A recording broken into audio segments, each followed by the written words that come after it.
If you go outside and look at the ground beneath your feet, it feels solid and permanent. Roads, buildings, and cities all seem like they will last forever. But the truth is, they won't. Earth is not a place that preserves things for long. Wind, rain, earthquakes, volcanoes, and shifting continents erase almost everything with time. If you zoom out far enough, millions of years instead of just hundreds, you see that the planet is constantly recycling itself. Mountains rise and then wear down to dust. Oceans appear and then vanish. Even the continents themselves drift, collide, and break apart. In this endless cycle, traces of the past are easily lost. That is why scientists have asked a surprising question. If an advanced civilization had existed on Earth millions of years ago, would we be able to tell? At first, the answer feels like it should be simple. Of course we would know. Surely if a civilization had built cities, machines, or technology, we would find the ruins.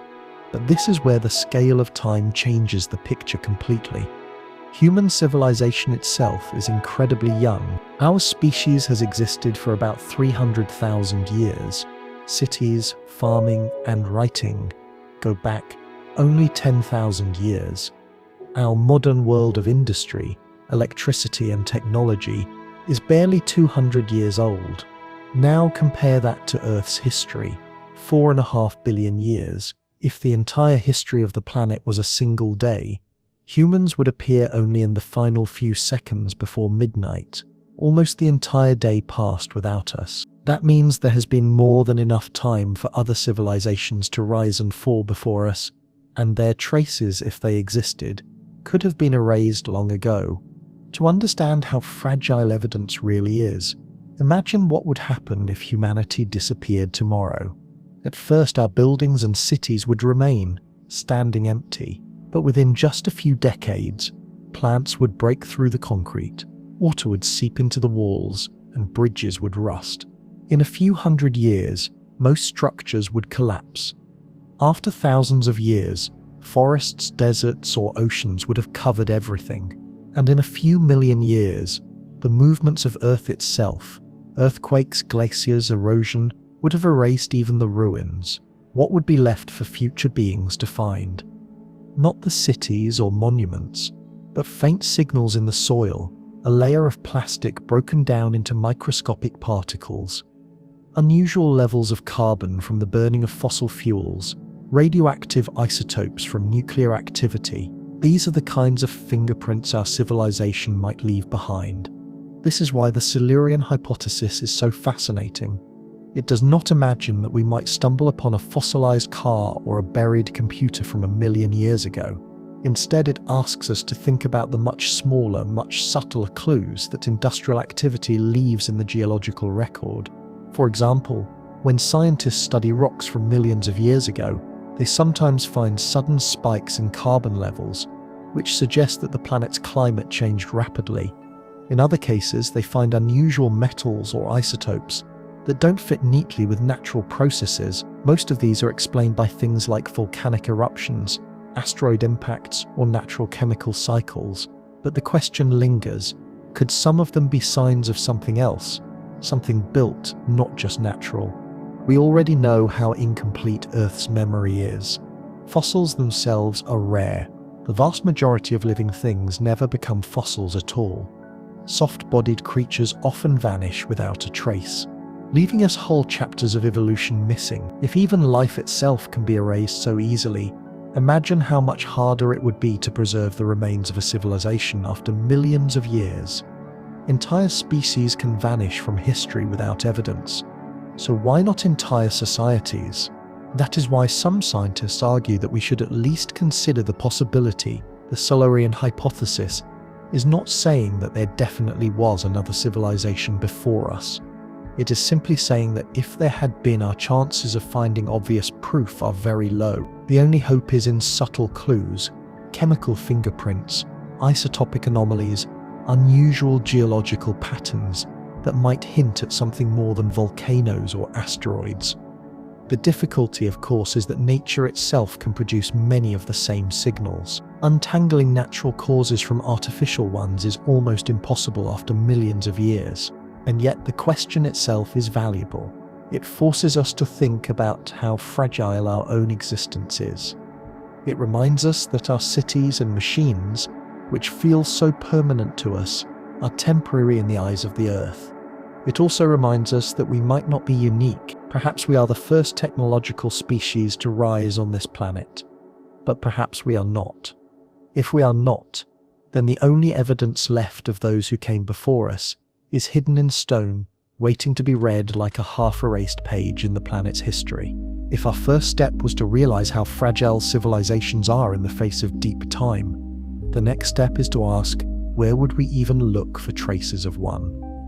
The answer lies in the rocks, because while cities, roads, and machines crumble away, the Earth itself keeps records in stone. Geology is the closest thing our planet has to memory. Each layer of rock is like a page written in minerals, dust, and ash, describing what the world was like at the moment it was formed. The problem is, just like a diary that's been water damaged and torn, many of the entries are smudged, missing, or rewritten. But if a civilization did exist long before us, its fingerprints, however faint, would most likely be hiding there. We already know that extraordinary events can leave signatures that last for millions of years. One of the clearest examples comes from the end of the dinosaurs. Around 66 million years ago, an asteroid larger than Mount Everest slammed into the Yucatan Peninsula. The blast was so violent that it spread dust and molten rock across the whole planet, darkening the skies and changing the climate almost overnight. Today, we can still find a thin layer of clay and rocks all over the world from that exact moment in time. That layer is rich in iridium, a metal rare on Earth, but common in asteroids. It is proof, written in stone, of a catastrophe so great it wiped out most of the life on the planet. That's the power of geological signatures. They can outlive everything else, but not all signals are so obvious. Some are subtle, raising more questions than answers. For example, scientists studying rocks from the Paleocene thermal maximum about 56 million years ago found an enormous spike in carbon levels. For reasons still debated, the Earth suddenly heated up by as much as 8 degrees Celsius. The chemical record shows a dramatic change in carbon isotopes, as if vast amounts of carbon were suddenly pumped into the atmosphere. The leading explanations are volcanic activity or the release of methane from the oceans. But if an industrial civilization had been burning fossil fuels at the time, the result in the rocks would look very similar. That's the problem. Geology tells us that something unusual happened, but not always why it happened. Even the fossil record itself shows gaps that make us wonder. There are sudden explosions of complexity, like the Cambrian explosion about 540 million years ago. When life seems to appear in a burst of new forms, there are mass extinctions where species vanish almost overnight in geological terms, leaving behind little explanation. Could these jumps and disappearances be entirely natural? Almost certainly, yeah, but they also remind us that Earth's record is full of mysteries. Mysteries where the idea of a vanished civilization, however unlikely, cannot be ruled out completely. Chemical fingerprints are some of the most telling clues. Isotopes, the different versions of elements like carbon, oxygen, and nitrogen, act like barcodes of Earth's past. By studying the ratios of these isotopes in rocks, scientists can reconstruct climates, atmospheric conditions, and even the chemistry of oceans. Millions of years ago, when the ratios shift suddenly, it means something dramatic happened. For example, burning fossil fuels leaves a clear signal, a sharp increase in light carbon isotopes. If another species had burned fuels on a massive scale in the distant past, the rocks might still show the spike, even if nothing else of their world remained. There are other signals too. Massive industrial activity could leave unusual concentrations of metals, such as aluminum or rare earth elements, in sediments. Plastics, though they break down, might leave long-lasting traces in microfossil form. Nuclear activity would leave isotopes with half-lives so long that they could still be detectable tens of millions of years later. These are all the kinds of clues scientists think about when they imagine testing the Silurian Hypothesis. The challenge, however, is separating natural events from artificial ones. Nature is capable of incredible chemistry on its own. In Gabon, Africa, geologists discovered a site called Oklo, where about 2 billion years ago, natural uranium deposits underwent self-sustaining nuclear reactions. For hundreds of thousands of years, the ground itself acted as a reactor, leaving behind radioactive isotopes. At first glance, the site looks like it was engineered, but it wasn't. This shows how easy it would be to mistake a natural phenomenon for an artificial one, or to dismiss something artificial as natural. So, if we want to know whether Earth once held another civilization, we have to learn to read the rocks carefully, asking not just what happened, but whether it could have been more than just geology. That's the central difficulty of the Silurian hypothesis. The rocks are full of signals. Some are clear, like the asteroid impact that ended the dinosaurs. Some are puzzling, like sudden spikes in carbon or unexplained isotopes. But very few are unambiguous. Very few say with certainty, this was nature and this was not. And that is where the search becomes both thrilling and frustrating. Every unusual layer of stone, every unexplained chemical spike, becomes a potential clue, but it also becomes a puzzle, one that may never give a final answer. Were these strange marks in the rocks the results of volcanoes and asteroids, or were they the quiet remains of something more? A civilization that rose, burned brightly, and was lost to time. The truth is buried deep, written in signatures half erased, waiting for someone to learn how to read them correctly. If geology holds the memory of great events, then the next question is, what kinds of things would truly set a civilization apart from nature? Volcanoes can release carbon, asteroids can scatter rare metals. Even nuclear reactions, as we've seen at Oklo, can happen naturally, but there are some things that Earth itself almost never produces.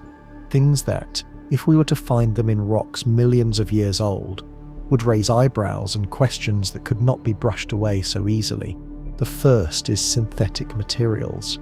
Our civilization is built on them. Plastics, alloys, and compounds that do not exist in nature.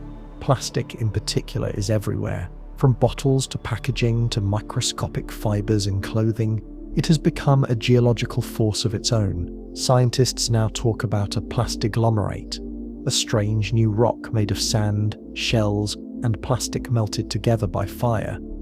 It is already forming on beaches today. Imagine millions of years from now, even if every building and machine is gone, tiny traces of plastic will still be embedded in the sediment. They may break down, but their chemical fingerprints, the complex polymers, could last far longer. If another civilization in the deep past had discovered synthetic chemistry, their version of plastic might still be detectable in rocks today, waiting for us to stumble upon it. Then there is the shadow of nuclear technology. Human beings in just a few decades have unleashed nuclear power in both controlled and uncontrolled ways. Power plants leave behind long-lived isotopes. Nuclear weapons scatter fallout across the globe. Some of these isotopes have half-lives of tens of thousands or even millions of years.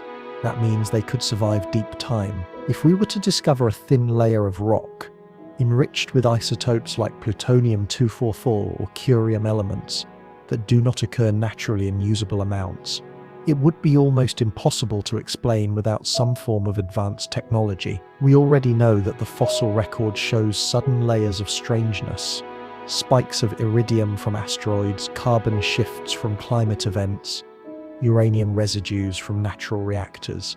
But a layer containing isotopes that can only be made in reactors or bombs that would be different. That would be the kind of evidence that points directly to intelligence.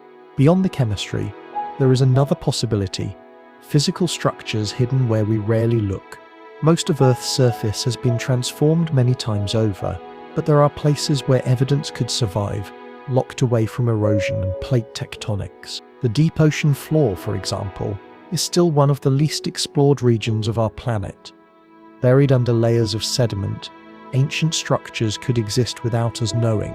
Antarctica, too, with its thick ice sheets, hides an entire continent beneath it. If a civilization had lived there in some warm period of Earth's past, the ice would have buried everything, preserving it under miles of frozen weight, and within the crust itself, Kilometers below ground, entire complexes could exist, sealed away from the cycles of surface destruction. Of course, all of this is speculation. No one has found a buried city under Antarctica or a hidden structure on the ocean floor that cannot be explained. But the principle is simple. If we want to search for signs of lost civilizations, we should not only look in the open landscapes we walk on today, we should look where nature has locked things away. Ice, deep seas and buried strata may be the only vaults capable of keeping human-made structures safe for millions of years. Even so, the strongest signals may not be physical at all, but chemical, synthetic materials that resist decay, isotopes that nature cannot produce on its own, chemical traces that do not match any natural cycle.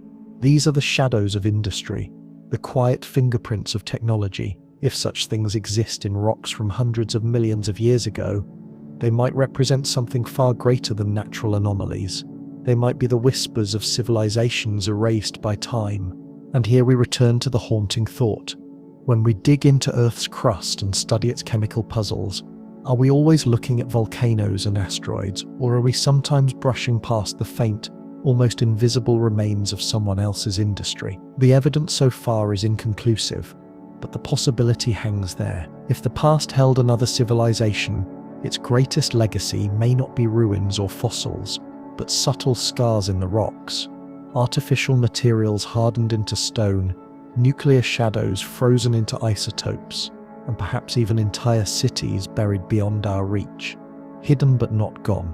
If strange chemical signatures and hidden materials in the rocks are one way to imagine the fingerprints of a lost civilization, then the next logical step is to ask, what if the clues are not only beneath our feet? What if some traces of an earlier civilization lie beyond Earth, in places far less touched by time? Because while Earth is a restless recycler, grinding and reshaping its surface again and again, space is far more forgiving. In space, artifacts can endure, and if a civilization once reached beyond this planet even briefly, then the traces of their presence might still be waiting for us above. Space, in a way, is the perfect archive. Objects in orbit can remain there for millions of years if left undisturbed. The moon, with no atmosphere, no weather, and no plate tectonics, preserves scars for billions of years. Craters from asteroids that struck billions of years ago still look fresh today. A footprint on the moon, untouched by wind or rain, could last for millions of years. So if another civilization ever launched satellites or left equipment on the lunar surface in some deep forgotten past, those objects might still be there waiting quietly in the dust. The same is true for asteroids.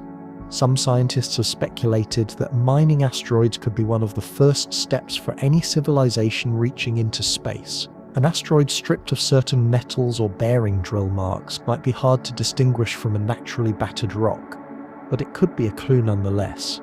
Imagine if someday a robotic probe scans an asteroid and finds patterns that don't match natural erosion or chemical distributions that hint at deliberate extraction.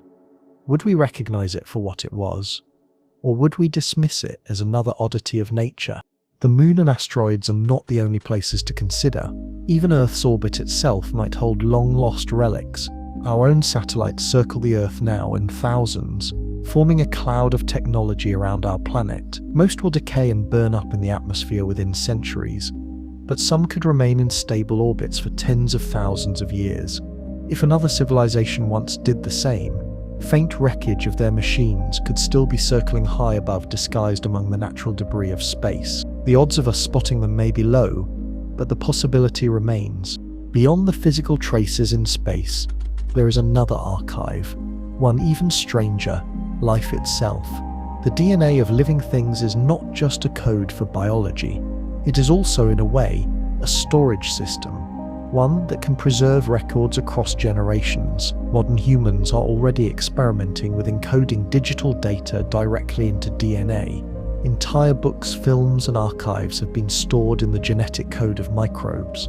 It is a remarkably stable medium. If we can do this today, in the infancy of our technological age, what might a civilization millions of years before us have done? It is possible that engineered sequences, carefully designed patterns in the DNA of certain species, could be overlooked as natural when they are in fact artificial. We study DNA to understand evolution, but how carefully do we study it for signs of deliberate design? If an earlier civilization wanted to leave a legacy that would outlast stone and metal, encoding it in the blueprint of life might have been the smartest way. This idea is not purely speculation. In genetics, scientists have sometimes found stretches of DNA whose origins are puzzling, sequences that appear to jump across species, fragments that look engineered, though they are explained as quirks of evolution or viral transfer. Viruses themselves are a natural delivery system for DNA. Could an advanced civilization have used biology as its storage medium, embedding knowledge into organisms that could survive the rise and fall of ages? If so, the record would not be written in rocks or machines, but in the cells of life all around us. There is also the possibility of more exotic technologies, ones we are only beginning to imagine.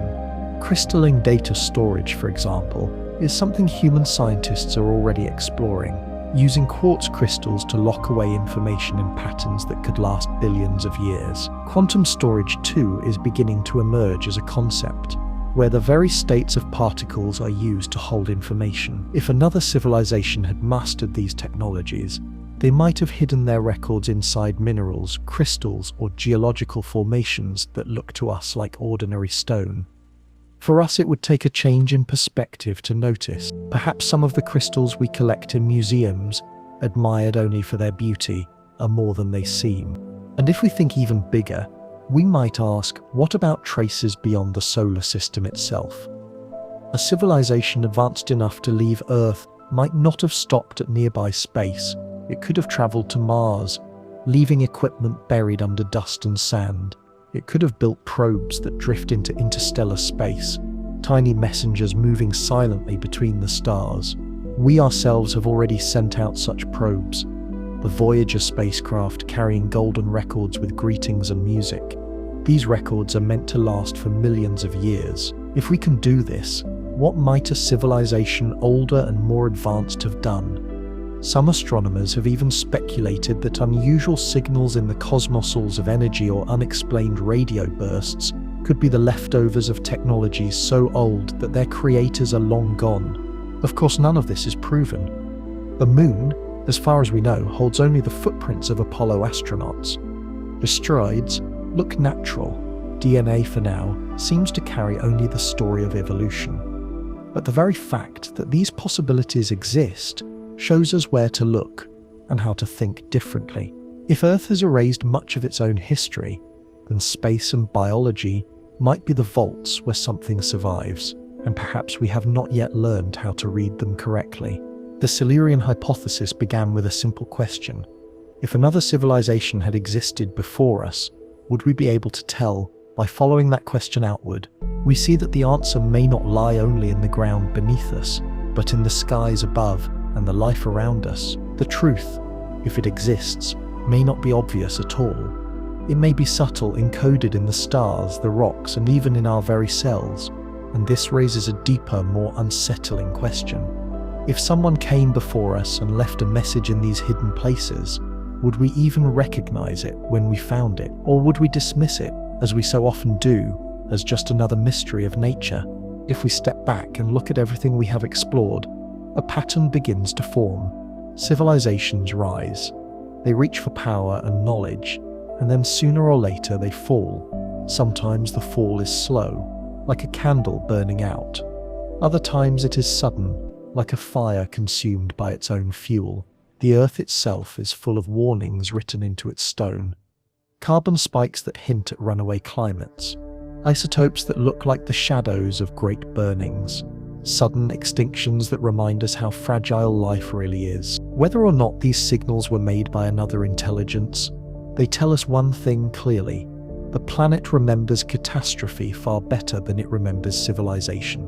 And so we come to the question at the heart of it all. If another civilization once lived here and was lost, what lessons does that leave for us? Because the truth is, even if no one came before us, the very fact that the Earth could erase them so completely means it could erase us just as easily. Our cities, our machines, our satellites, all of it is temporary. In a million years, nothing will be left but faint traces in the soil, the chemical shadows of what we once were. To think of ourselves as permanent is an illusion, but that is also where the power of this idea lies. The Silurian Hypothesis is not only about searching for a forgotten past, it is about confronting our present. Look at what we are doing to our world right now. We are burning fossil fuels at a scale large enough to change the balance of the atmosphere. We are scattering plastics across the oceans and land, embedding them into the very crust of the Earth. We are leaving behind nuclear waste and isotopes that will outlast our species. These are the very same signals we imagine finding from an earlier civilization. In other words, we are already writing our own geological signature. We are becoming in real time the kind of mystery that future beings might puzzle over. So the question becomes, what will our legacy be? Will we be remembered only as a thin layer of plastic and carbon in the rocks, a short-lived civilization that reached for the stars but collapsed under the weight of its own consumption? Or will we find a way to step outside of the cycle to become the first species in Earth's long history to survive its own success? That is the crossroads we stand at right now. Some scientists have even suggested that if civilizations tend to collapse quickly, that might explain why we do not see signs of them across the galaxy. Intelligent life may not be rare, it may just be short-lived. Civilizations may rise, burn brightly, and then vanish, leaving behind only traces too faint to recognize. If that is true, then the silence of the stars and the silence of Earth's own rocks both carry the same warning. The danger is not that we are alone, but that we may follow the same path as those who came before, if indeed they came. But the other possibility is just as real, that we can choose differently, that we can recognize the limits of our planet, manage our resources wisely, and learn to live in balance rather than in cycles of destruction. If we do that, then maybe, just maybe, we become the first civilization not only to rise, but to endure, the first to break the cycle. And in doing so, we may become the ones who finally leave a legacy that survives the sweep of deep time. In the end, whether the Silurian hypothesis is true or not, may matter less than the mirror it holds up to us. It reminds us that our time here is brief, fragile, and easy to lose. It reminds us that Earth will go on without us, reshaping and erasing just as it has done for billions of years. And it reminds us that the choice is ours to be another forgotten chapter, or to write something that endures.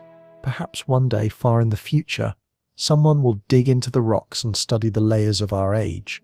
They will find the plastics, the carbon, the isotopes, and they will ask, what happened to them? Did they destroy themselves as so many before them may have done? Or did they find a way to last? The answer is not written yet. It is being written now, by the choices we make every day. And that is the real lesson of this journey. Whether or not we are the first civilization, we might be the first with the chance to decide our fate, to either vanish and be forgotten, or to endure, not just for seconds before midnight, but for hours to come. The rocks of the future will hold the answer.